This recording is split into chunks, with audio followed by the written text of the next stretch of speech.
Udah terlihat belum share screen-nya? Sudah.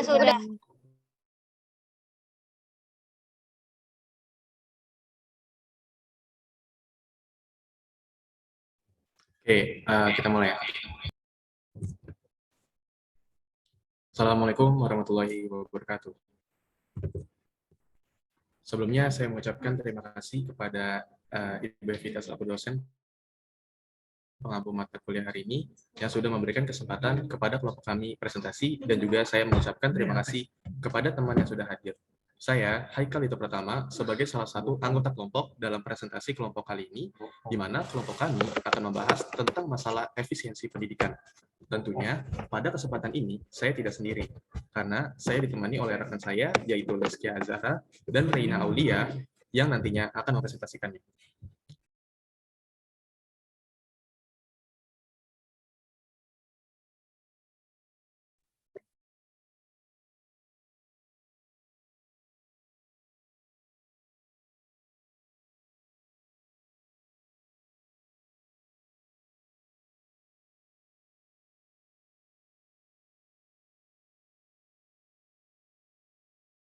Oke, jadi yang pertama di sini ada konsep efisiensi pendidikan. Nah, jadi pada hakikatnya, masalah efisiensi pendidikan itu mempersoalkan tentang pengelolaan pendidikan, yaitu bagaimana sumber daya yang telah tersedia dimanfaatkan secara maksimal untuk mencapai tujuan pendidikan. Nah, jadi ini tuh secara garis besarnya, intinya efisiensi pendidikan itu membahas tentang pengelolaan pendidikan, yaitu gimana nih caranya kita memanfaatkan sumber daya yang udah ada ini secara maksimal untuk mencapai tujuan pendidikan. Nah, tapi efisiensi itu apa sih? Nah, pendidikan itu bisa dikatakan efisien kalau sudah apa? Nah, jadi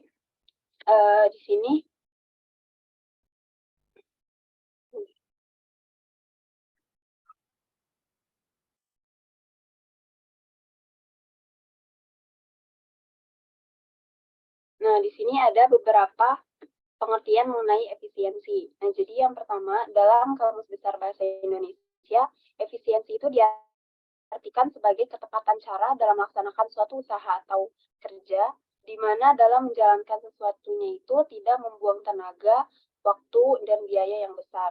Nah, jadi dalam Kamus Besar Bahasa Indonesia itu, efisiensi itu diartikan sebagai gimana nih kalau kita melakukan suatu pekerjaan, ketika melakukan itu tuh kita nggak membuang-buang tenaga, waktu, dan juga biaya yang besar, tapi nanti hasilnya itu bisa optimal gitu.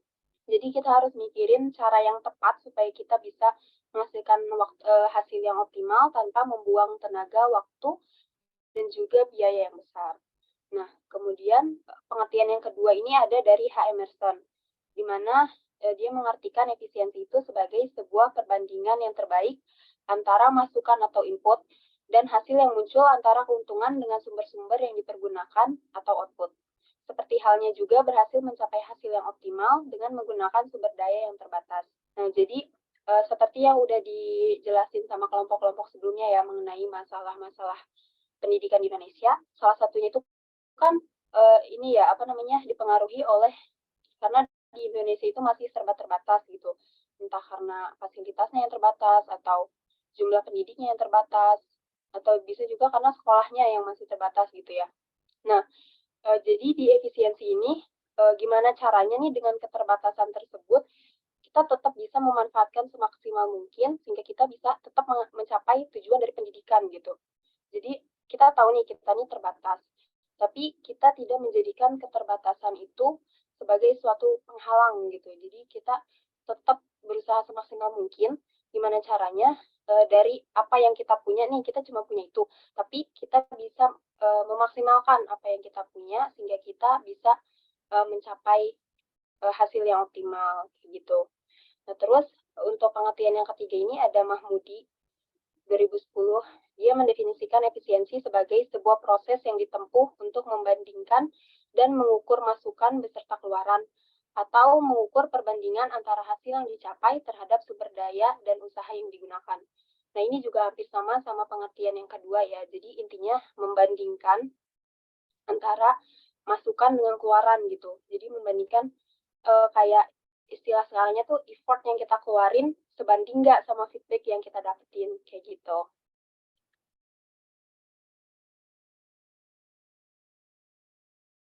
Oke, sekarang kita masuk ke permasalahan efisiensi pendidikan. Nah, kalian bisa lihat di sini nih. Nah, beberapa masalah efisiensi pengajaran di Indonesia itu adalah sebagai berikut, seperti yang bisa kalian lihat di.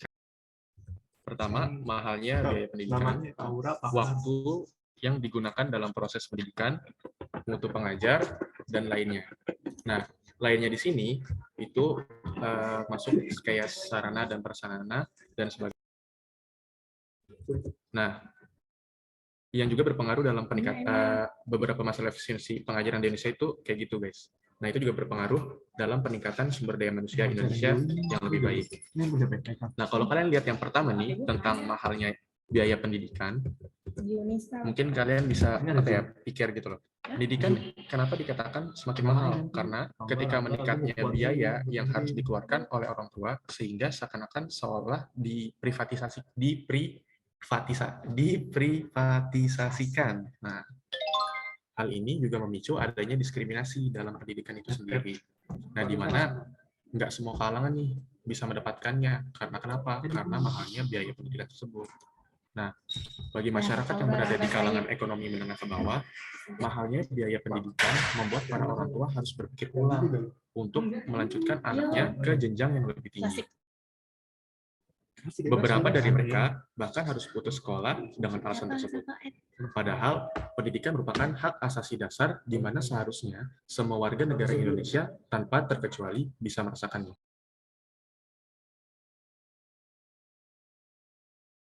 Nah, biaya yang dibutuhkan itu untuk mengenyam pendidikan di Indonesia semakin mahal, seiring tingginya jenjang yang ditempuh.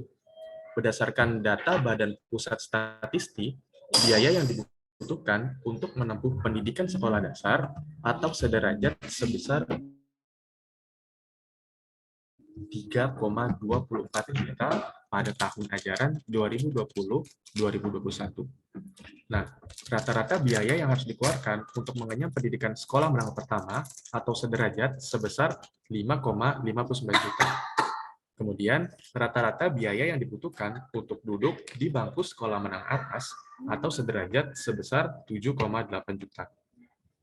Di tingkat perguruan tinggi, biaya yang dibutuhkan untuk mengenyam pendidikan tercatat sebesar 14,47 juta. Nah, jumlah yang tadi Haikal sebutkan itu naik hampir 2 kali lipat dibandingkan dari jenjang pendidikan sebelumnya. Nah, apa sih yang membuat penyebab tingginya biaya pendidikan di Indonesia itu? Nah, beberapa faktor yang menjadi penyebab tingginya biaya pendidikan di Indonesia itu yang pertama, kurangnya dukungan dan subsidi pemerintah. Yang kedua, tidak ada standarisasi biaya operasional sekolah atau dana BOS lah ya. Nah, tiga, anggaran pembiayaan sekolah yang tidak efektif dan efisien. Yang keempat, kurangnya kesejahteraan guru. Yang kelima, kurangnya demokratisasi dan transparansi pengelolaan sekolah. Yang keenam, lemahnya pengawasan dan pengontrolan pungutan biaya sekolah dari pemerintah. Nah, salah satu masalah dalam dunia pendidikan adalah rendahnya kualitas guru. Banyak guru yang belum profesional dalam menjalankan tugasnya. Bahkan ada sebagian guru yang tidak layak untuk mengajar. Meskipun guru bukan satu-satunya faktor penentu keberhasilan pendidikan, namun guru memiliki andil yang sangat besar pada kualitas pendidikan. Nah, apa sih yang menyebabkan rendahnya kualitas guru? Beberapa penyebab rendahnya kualitas guru diantaranya adalah ketidaksesuaian ilmu dengan bidang yang diajar, rendahnya kualifikasi yang dimiliki guru, program peningkatan keprofesian berkelanjutan atau PKB guru masih rendah, dan rekrutmen guru yang tidak efektif. Kualitas sarana fisik pendidikan di Indonesia juga masih jauh dari kata sempurna. Masih banyak nih, terdapat sekolah-sekolah dan perguruan tinggi yang memiliki gedung rusak, buku perpustakaan tidak lengkap, laboratorium yang tidak memadai, bahkan ada yang tidak memiliki gedung laboratorium sama sekali. Nah, rendahnya kualitas fisik pendidikan tentunya berpengaruh pada proses pembelajaran. Dalam hal ini, pemerintah terlihat kurang peduli. Penanganan pendidikan di Indonesia masih menjadi nomor kesekian. Nah, itu tadi beberapa permasalahan efisiensi pendidikan khususnya di Indonesia nih. Suatu program pendidikan yang efisien ialah yang mampu menciptakan keseimbangan antara sumber-sumber yang dibutuhkan dan yang ada atau tersedia guna mengurangi hambatan-hambatan dalam mencapai tujuan pendidikan.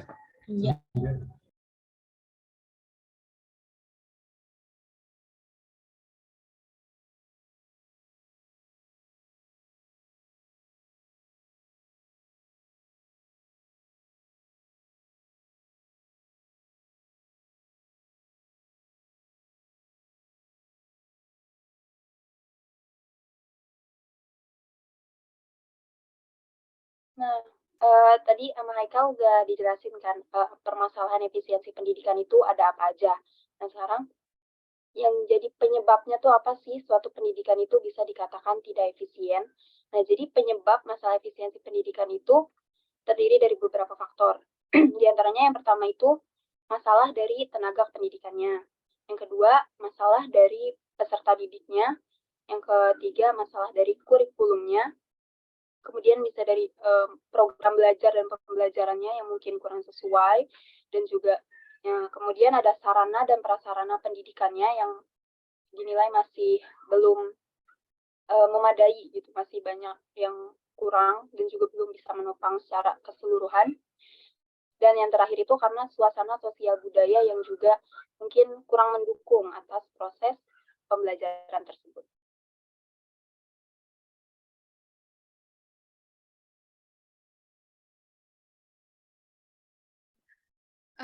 Lalu selanjutnya ada solusi masalah efisiensi pendidikan.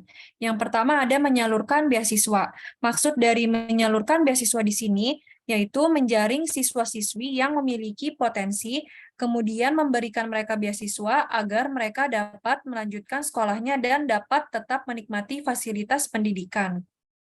Yang kedua ada meningkatkan kualifikasi tenaga pendidik. Tenaga kependidikan sebagai figur utama dalam proses pendidikan dapat memperlihatkan suatu kualitas sekolah atau institusi. Salah satu komponen penting yang dijadikan sasaran adalah komponen tenaga kependidikan, baik dari segi kuantitas dan terutama dari segi kualitas.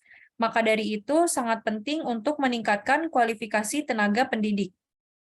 Yang ketiga, ada meningkatkan sarana dan prasarana pendidikan yang digunakan.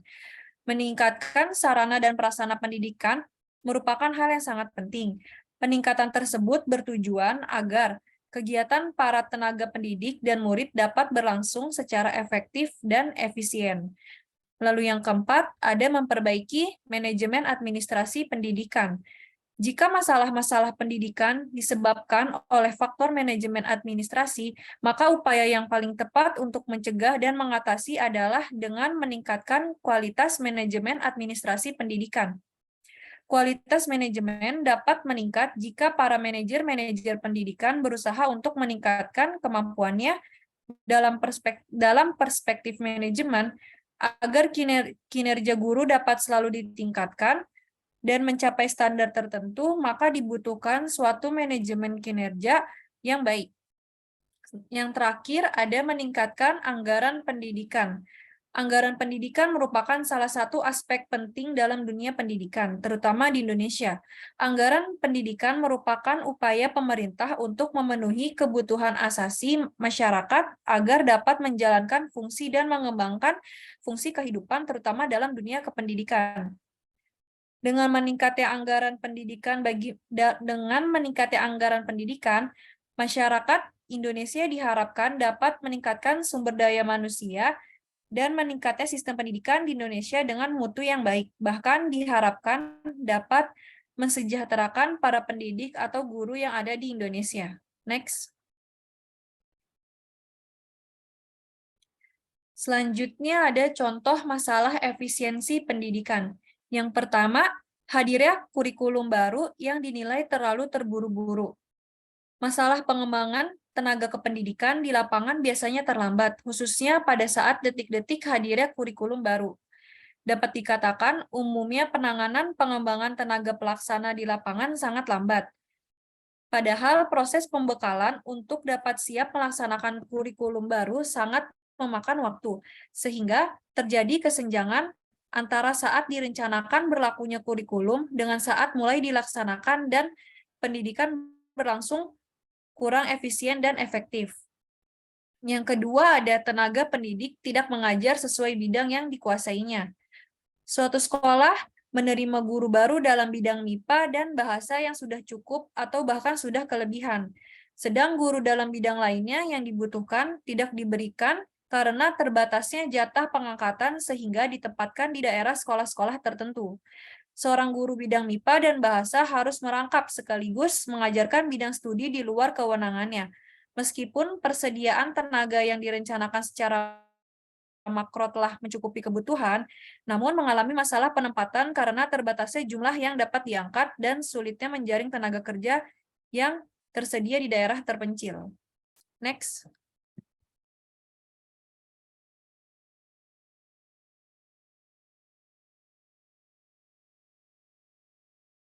Nah, yang terakhir ini ada kesimpulan dari apa yang kelompok kita paparkan hari ini. Jadi, pada hakikatnya, masalah efisiensi pendidikan itu mempersoalkan tentang pengelolaan pendidikan, terutama adalah memberdayakan sumber daya yang ada untuk mencapai tujuan pendidikan. Permasalahan tersebut dapat diselesaikan dengan selalu meningkatkan kualitas tenaga pendidik dan sarana prasarana pendidikan. Efisiensi artinya menggunakan sumber daya, tenaga, dan biaya sekecil-kecilnya untuk memperoleh hasil yang sebesar-besarnya. Jika terjadi sebaliknya, berarti efisiensi pendidikan rendah.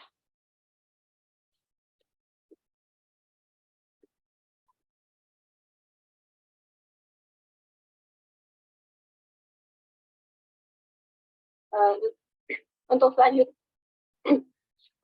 ini ada video, mohon disimak ya teman-teman.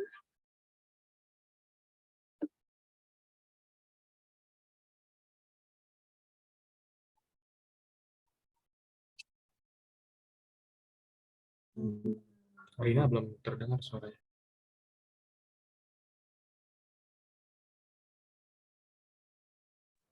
Mungkin di Zoom-nya pas di share screen itu ada view option. Ini dulu, share audio.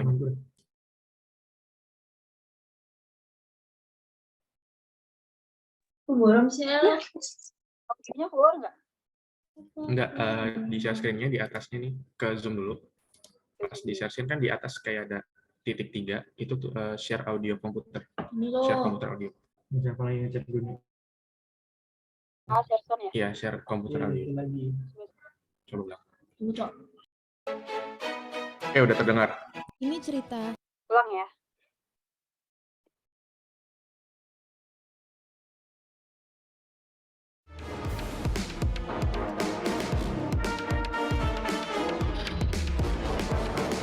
Wajib masuk di sekolah 8 jam.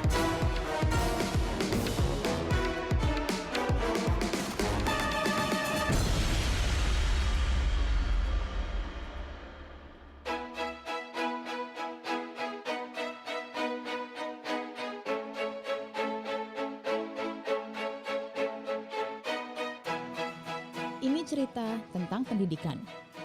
Potret kemakmuran sebuah negeri bermula dari sini. Peran guru sebagai pilar utama ternyata memiliki segala macam persoalan. Indonesia menjadi salah satu negara yang diukur sejauh mana layanan pemerintah terhadap pendidikan di Indonesia gitu.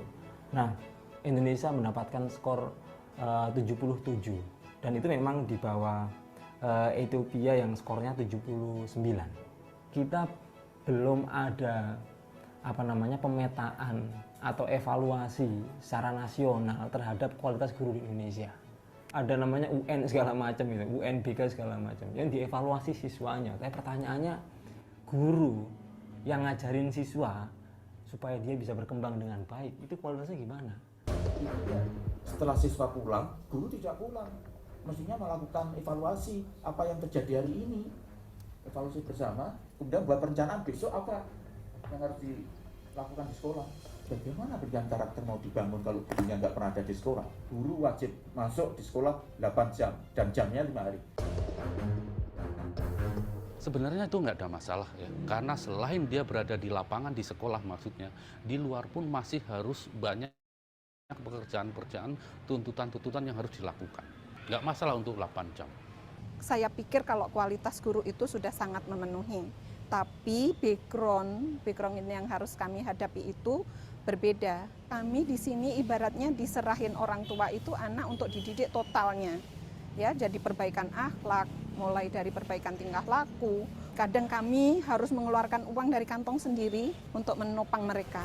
Saya konteksnya di jaringan, bukan jaringan, di pendidikan alternatif. Sehingga cara kami melihat guru itu bisa jadi beda dengan pemerintah melihat guru. Jadi kalau memang kualitas guru dari kacamata seperti itu buruk, ya mungkin banyak faktor ya. Bisa jadi guru-guru yang mengajar memang tidak terpanggil hatinya untuk mengajar, dan akhirnya melakukan malpraktek di mana-mana gitu kan, dan itu bahaya banget gitu. Di sisi lain, siswa tidak serta-merta dapat menyerap seluruh materi akademis ketika beban masalah sosial ekonomi keluarga ikut berangkat ke sekolah. Anak yang orang tuanya ada persoalan, anak yang dalam kondisi ekonomi tertekan, nah itu kami memberikan materi akademis hanya bisa masuk mungkin 20-50%. Bidang akademik itu akan bisa tertangani dengan baik kalau mental siswa, kepribadian siswa itu juga memenuhi standar sehingga kami akan gampang memasukkan akademis itu ke dalam jiwa mereka. Jangan, maksud aku nggak usah stop tuduh-tuduhan, do something about it gitu. Kalau semuanya bergerak dan semuanya merasa bahwa punya role dan berkepentingan untuk hal tersebut, things will change. Mencerdaskan kehidupan bangsa bukan hanya urusan pemerintah, tapi kepedulian dan peran serta semua pihak mutlak diperlukan. Untuk peningkatan mutu yang pastinya adalah pendidikan dan pelatihan. Sedangkan sekarang, zaman sudah abad 21, itu sudah lebih global lagi. Nah, ada bagian-bagian guru yang mungkin tidak bisa mengikuti perkembangan zaman. Mungkin daerah-daerah yang terpencil yang tidak mengenal internet ini agak susah gitu. Dan ini yang harus ditingkatkan.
Alhamdulillah telah selesai penyampaian materi dari kelompok kami.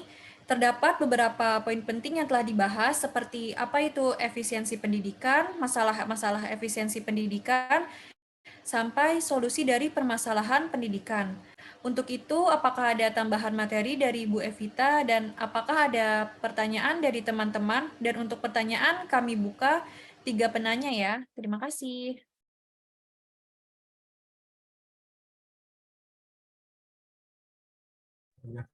Oke, yang ingin bertanya boleh silakan chat atau raise hand.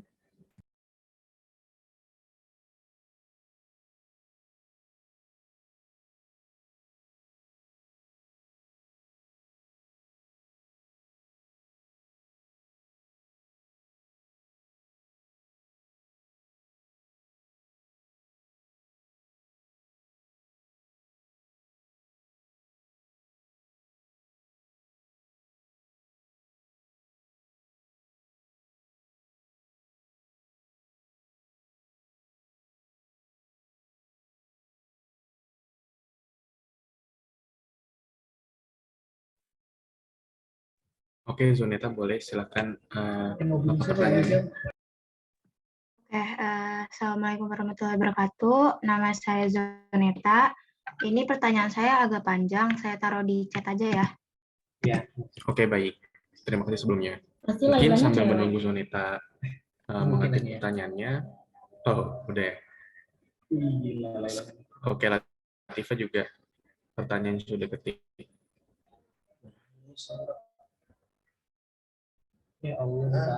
Aku bacain ulang ya pertanyaannya. Pertanyaan dari Zonita.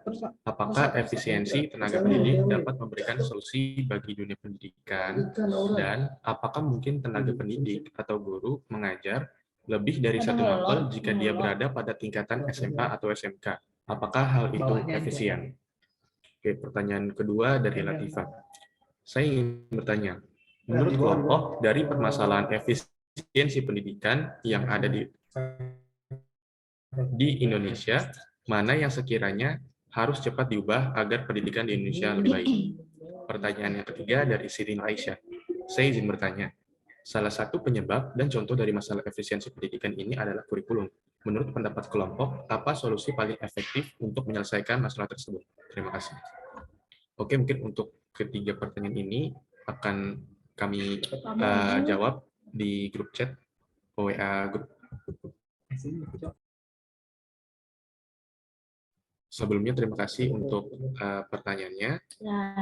Selanjutnya, karena Bu Evita berhalangan, kita akan masuk ke sesi berikutnya, yaitu sesi pertanyaan quizzes. Nah, di sini agak beda ya. Kalian boleh baca dulu materinya, kemudian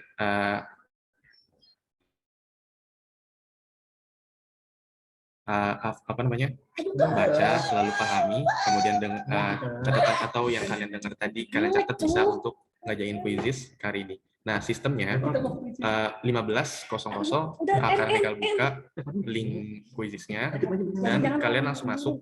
Haikal kasih waktu hanya 45 detik untuk kalian masuk ke quizzes yang Haikal kasih. Setelah itu berarti paling lama 15.01 itu udah dimulai. Apakah dipahami? Oke, kalau untuk bisa dipahami, kalian bisa baca dulu materinya. 15.00 akan Haikal buka, Haikal kasih linknya di chat Zoom everyone. Terima kasih ya.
Waktu tersisa 4 menit.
Ya, Misi, silakan. Pertanyaannya Maaf, mau Rina bukannya udah 5 ya? tadi Kan sih. ada Nabila sama Arif.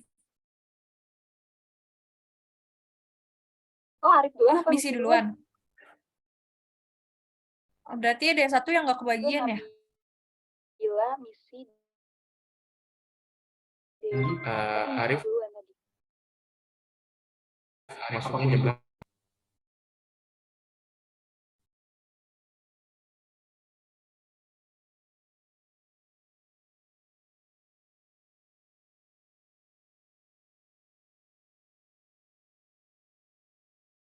Ini kayaknya maaf Arif dulu deh, soalnya dia ini ini apa direct message ke saya, jadinya ini mau dibacain aja pertanyaannya.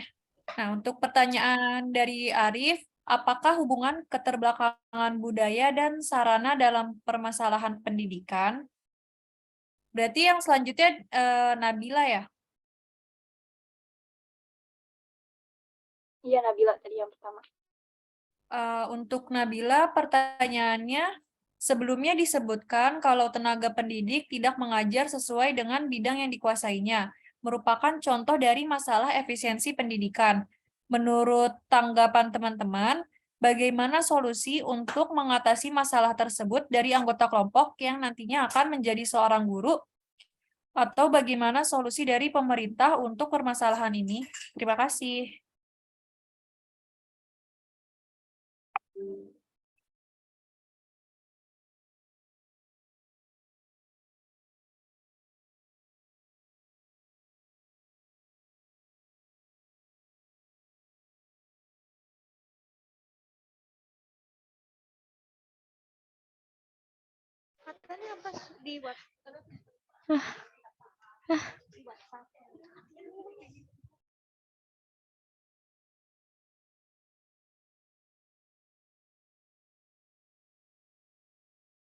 Oke, karena udah 5 pertanyaan, jadi sesi tanya jawabnya kita tutup lagi ya teman-teman. Buat pertanyaan-pertanyaan ini nanti bakal kita diskusiin dulu, terus nanti kita kirim jawabannya di grup WhatsApp kayak biasa.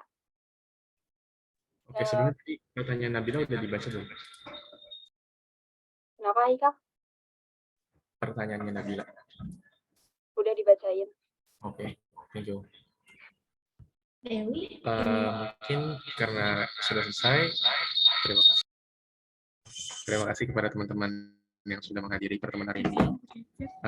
Maaf jika ada kesalahan dari presentasi kami yang kami lakukan hari ini. Kami kembalikan ke Dahlia. Terima kasih.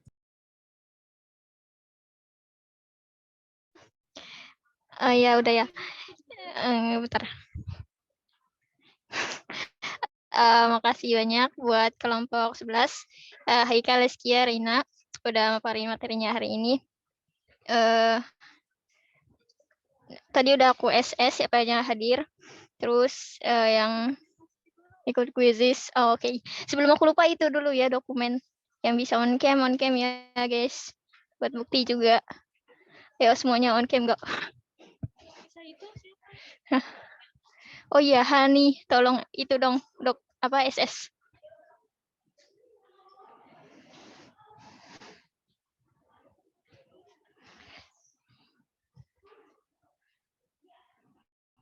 Mana Hani? Oh, iya, Hani.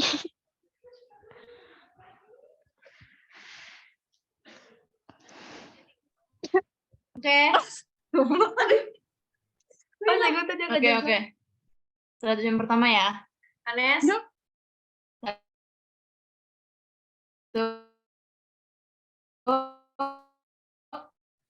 Belum pada on cam semua.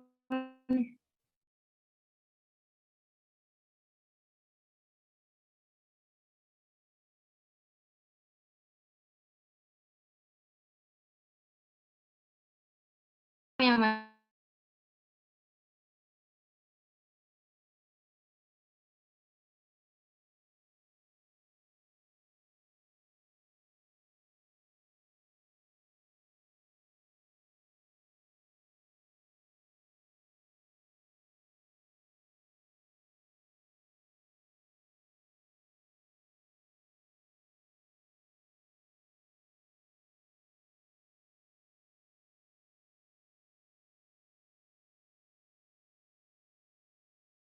1, 2, 3.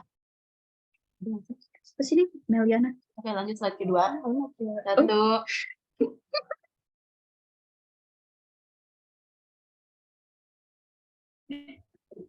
Aduh, Mei, cantik banget.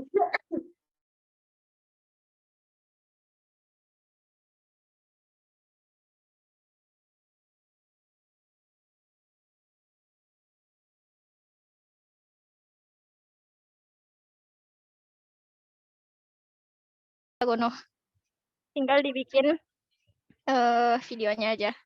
Terus kreasiinnya bebas.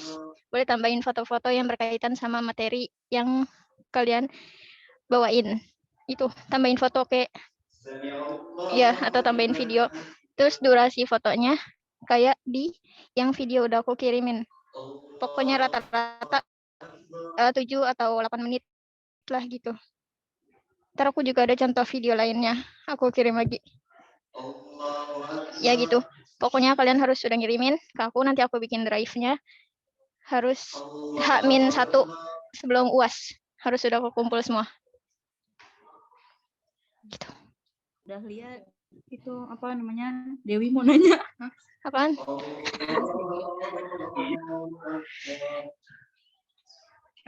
Ya. Elif.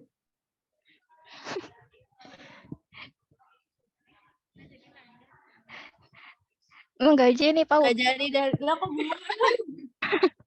gak jadi Dalia udah Dewi. Ya udah. Udah dah, sana keluar. Lesbia mau nanya tadi.